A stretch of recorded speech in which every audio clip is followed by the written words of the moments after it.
I, as a lawyer, I always interpret the word treason not colloquially, but legally. And you know the very specific criteria for treason, so I don't think it's actually implicated in the situation we have now. So, Rudy, I am jumping now to the counter investigation, I'll call it. And CBS interviewed Barr, and Barr has already stated that he doesn't believe that these guys committed treason.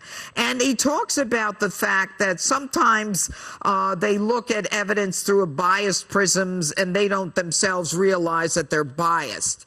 Why is Barr jumping to that conclusion so early in the investigation of the start of the whole Russia-Trump investigation? Well, I can understand what he's saying.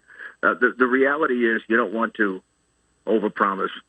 You don't want to overstate what's there. You don't want to make the same mistake they made in presuming President Trump to be guilty of collusion when it turns out to be totally phony. I think that Attorney General Barr is very upset by what they did. And even if it isn't treason, it's perjury, suborning perjury, submitting false documents to the FISA court, colluding with Ukrainians to obtain dirty information on the Trump campaign. I mean, there's so many crimes.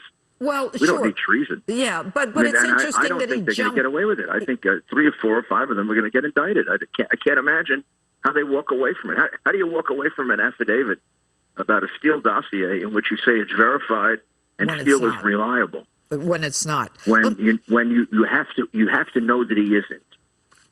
I'm going to ask you. I can't imagine they won't be able to prove that the people who signed that didn't know that this guy was a total flake. I don't have time to go into it, but you and I both know that based upon the facts that have been reported, they knew. But the Inspector General, his report is coming out soon.